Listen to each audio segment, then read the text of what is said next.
suatu bahan pangan ini dapat membentuk suatu emulsi. Ya. Ini yang akan kita pelajari karakteristik dari emulsi. Nah, kalau kita lihat ya, emulsi sebenarnya apa, kemudian aplikasinya apa,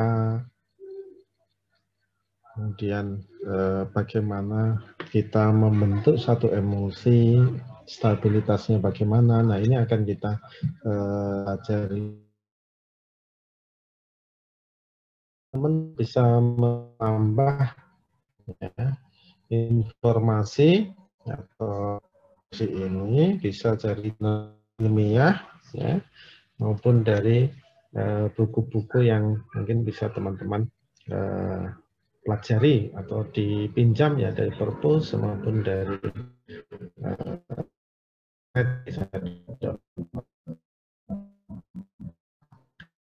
di dalam ini kalau kita lihat bahwa emosi ini kaitannya dengan khususnya adalah larutan ya, larutan yang tersebut terdiri atas dua fase api ya, membentuk suatu sistem yang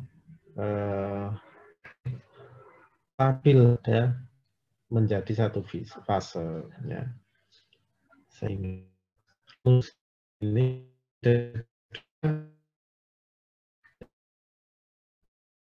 itu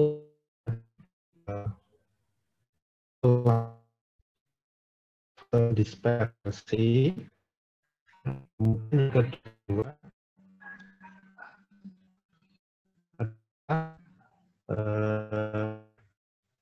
fase yang terdispersi ya, fase yang terdispersi. Nah,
yang saya lakukan lagi. Nah, dari sini adalah fase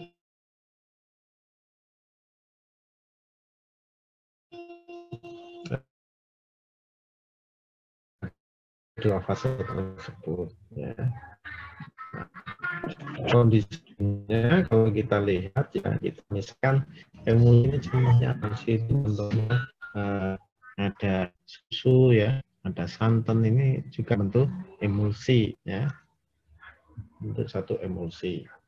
Nah, kemudian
sembuh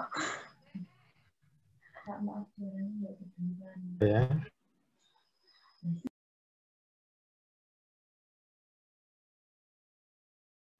Bentar, sinyalnya ini agak keluar masuk. Saya share lagi. Sudah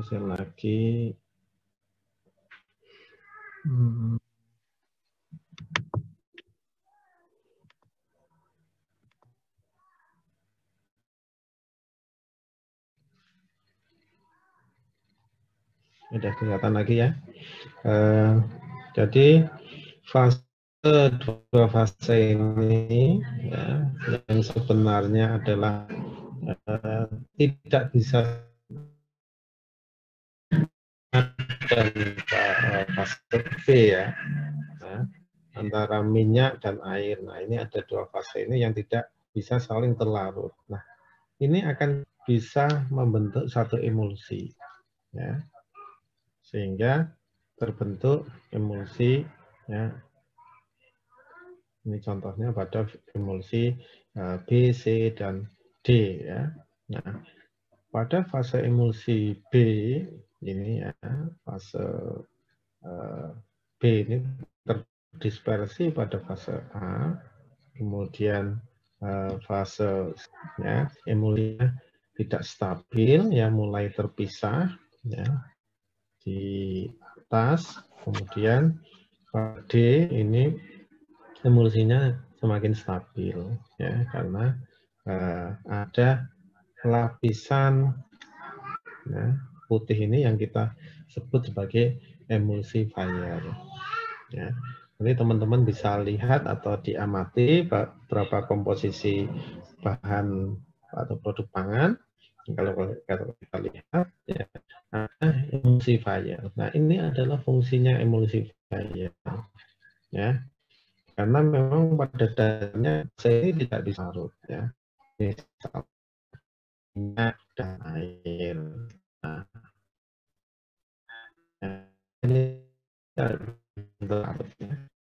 dibahas ya. Ini bisa digunakan sebagai emulsi kalau kita emulsi.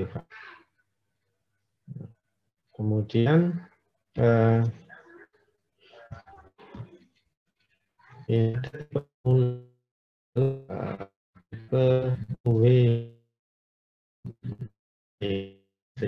minyak ini lebih sedikit daripada air. Ada tipe WO ya, water on oil, atau airnya lebih banyak daripada airnya lebih sedikit daripada minyaknya. Contohnya beberapa produk. Kemudian tipe 3 ya, 3 tipe yaitu water, oil, water ya.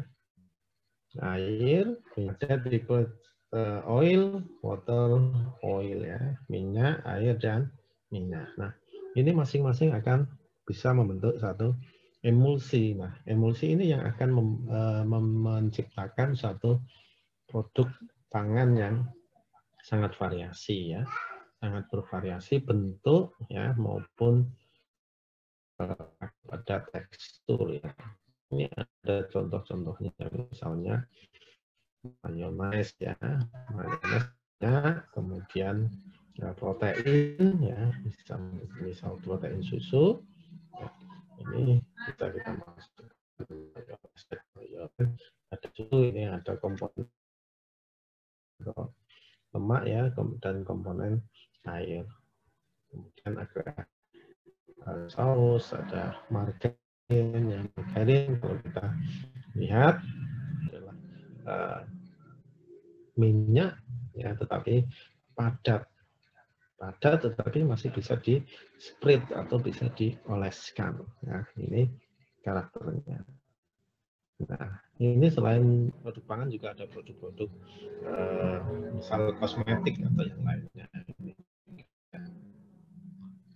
Kemudian, nah kita lihat tipe emulsinya ini ya. Ini water ya, water. Kemudian ini oil ya, di dalamnya adalah water lagi atau minyak. Kemudian oil, water, oil. Nah, ini oilnya. Kemudian pelapisnya ini yang kedua ini adalah water, ya di dalamnya itu ada oil lagi ya. Nah, kemudian ada mikroemulsi ya, ada mikroemulsi, ada nanoemulsi ya. Nanti teman-teman bisa pelajari lebih lanjut ya. Ada emulsi sendiri ya.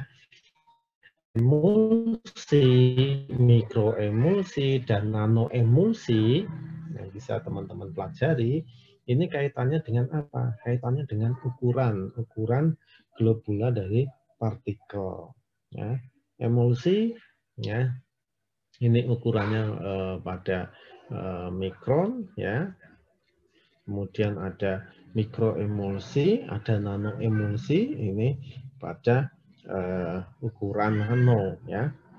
Secara stabilitas memang di dalam mikroemulsi maupun nanoemulsi ini semakin stabil ya, karena ukuran globula partikelnya ini lebih rendah ya, sehingga menghasilkan yang lebih stabil. Kemudian viskositasnya ya, ini juga dipengaruhi oleh ukuran dari partikel tersebut. Nah, kemudian proses emulsi ini ya, yang pertama adalah kalau antar partikel globula ini di dalam cairan, yaitu tegangan permukaan yang menyebabkan akan terjadi disorientasi. Ya. Sehingga kalau kita campur yang minyak, ya kita campur, kita aduk sampai kita aduk ya air dan minyak sampai campur ya, minyak akan saling menyatu satu sama lain ya, satu sama lain, kemudian membentuk lapisan baru, lapisan minyak ya. Silahkan bisa dicoba. Kemudian nah ini ada teori tegangan permukaan. Buat kita menurunkan tegangan permukaan sehingga akan tercampur antara komponen pendispersi dan yang terdispersi. Kemudian kita mengenal hidrofil dan lipofil. Hidrofil adalah yang kecenderungannya bisa mengikat air ya, atau terikat dengan air atau suka dengan air, hidrofil ya. Kemudian ada lipofil ya, lipofil atau suka minyak yang kecenderungannya berikatan dengan minyak. Nah ini yang kemudian dasar dari karakter hidrofil dan lipofil. Kemudian fungsi dari emulsifier ya atau emulgator ini ya, ini berdasarkan interfacial film, yaitu emulgator akan menyelimuti ya fase yang terdispersi sehingga ya fase terdispersi di dalam akan terikat, dengan luar juga akan terikat sehingga akan meningkatkan stabilitas dari emulsi. Kemudian yang keempat ini ada electric double layer, yaitu ya misalnya dengan muatan yang sejenis ya, dengan muatan yang berlawanan ya, ini akan saling memiliki gaya tolak menolak maupun tarik menarik. Nah, sehingga faktor yang mempengaruhi tipe emulsi, ini tipe emulsi adalah ya, agen yang digunakan untuk emulsi, kemudian volume pada masing-masing fase pendispersi dan dispersi, kemudian viskositas pada masing-masing fase.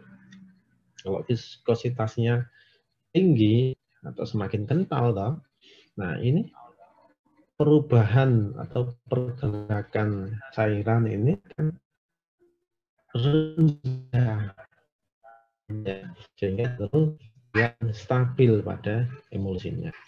Nah, kita lihat ya. Jadi bagaimana menurunkan tegangan permukaan ya, masing-masing fase ini menurunkan tegangan permukaan dengan apa? Ya, kita buat menjadi ukuran yang kecil-kecil dari partikelnya ya. Ini kita ciptakan menjadi lebih kecil. Kemudian, nah, tegangan antar muka ya, ini tegangan antar muka ya. Pada dasarnya kalau oil tolak menolak. Ketika tolak menolak ini yang kemudian kita bisa bentuk emulsi dengan cara memberikan lapis pada muatan ya, misalnya oil on water berarti aplikasi muatan oil ya, ini.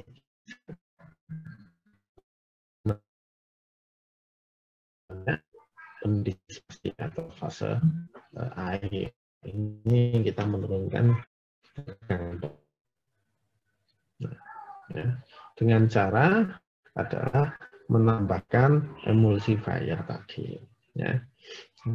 Emulsifier macam-macam ya. Kalau kita lihat ya, misalnya dalam produk-produk ada mengenal lecithin ya, ini salah satu emulsifier. Ada misal Twin ya, kemudian ada penambah-penambah lain ya, misal dari bahan-bahan karbohidrat, ini bisa juga sebagai emulsifier. Sensi ya, ini juga mengentalkan sekaligus juga membantu dalam stabilisasi. Kemudian ada glisol ya, ini juga membantu juga di dalam pembentukan emulsi. Nah, kemudian kondisi fase-fase yang sejenis ketika di dalam emulsi ini akan menyatu ya, akan menyatu kondisi fase yang sejenis ya, dan menyatu sehingga saling bertemu satu sama lain. Nah, ketika satu emulsi ini tidak stabil, maka fase-fase yang sejenis akan menyatu ya. Misalnya biru ini akan menyatu, masing-masing biru akan menyatu, kemudian menjadi satu globula yang besar ya. Sehingga akan terpisah antara fase kuning ini dengan fase biru ya. Kemudian di dalam emulsi kita lihat kondisi ya, misal ini di dalam jenis molekul dari fasenya ya, ada monomolekuler, ada multimolekuler, ada padat. Ya, monomolekuler ya, ya dia memiliki satu fase tangan yang bisa terikat pada masing-masing ya. Kemudian kalau multimolekuler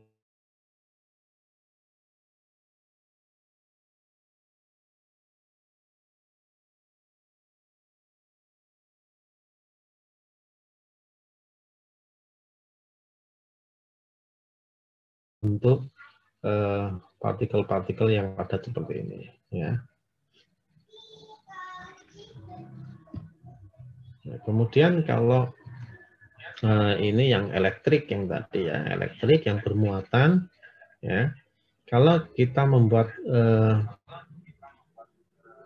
emulsi menggunakan sabun, ini bisa ya, teman-teman silahkan praktekkan ya. Air kemudian ditambahkan minyak sedikit ya. Lalu tambahkan sabun cair misalnya menggunakan sunlight ya. Lalu kita aduk-aduk. Makanya akan membentuk satu emulsi. Karena apa? Karena di dalam sabun ini juga memiliki kemampuan untuk mengikat minyak dan mengikat air. Ya. Karena makanya sabun, misal sabun Sunlight ya, sebut merek Sunlight, ini bisa menghilangkan kotoran-kotoran atau bekas-bekas lemak yang ada di dalam piring sisa kita makan ya. Nah, ini bisa diikat oleh apa? Oleh sabun. Nah, kemudian sabun akan diguyur oleh air, maka minyak akan terikut dengan sabun dengan air langsung terbuang. Ya. Sama ketika kita mandi, ya, kita mandi posisinya mungkin badan kita agak berminyak, ya kita mandi. Kalau kita tidak menggunakan sabun, gimana rasanya? Ya, tentu nggak enak, rasanya nggak enak ya, lengket, masih berminyak dan lain-lain. Nah, tetapi ketika kita menggunakan sabun, kemudian sabun mengikat lemak yang menempel-nempel di kulit kita ya, permukaan kulit ya, bekas keringat. Nah, ini akan diikat oleh sabun, kemudian sabun kita guyur, sabun akan terlalu dengan air bersama dengan minyak yang terikat tadi. Sehingga sabun ini bisa juga digunakan untuk membuat satu emulsi.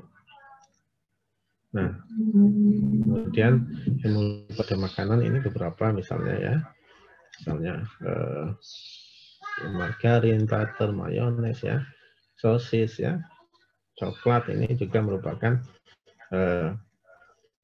pembentukan emulsi ya. Nah, ini ada 16%-nya minyak ya, sisanya 16% air, sisanya minyak ya. Butter juga, kemudian mayones ini airnya lebih banyak ya, minyaknya lebih sedikit atau hampir sama. Kemudian sosis ini ya air, kemudian minyak lemak ya, kemudian coklat ya juga. Nah, kemudian kita sudah membuat satu membuat suatu rencana untuk melaksanakan praktikum nanti ya di dalam perkuliahan kita ya. Nah, perkuliahan kita akan membuat satu praktikum nanti kira-kira di bulan-bulan Desember atau bulan Januari nanti kita menyelesaikan. Kemudian teman-teman ini kemarin belum ada yang belum mengumpulkan ini ya, mengumpulkan tugas ya. Sudah saya list di Google Classroom ya, tugasnya yang belum dikerjakan nanti bisa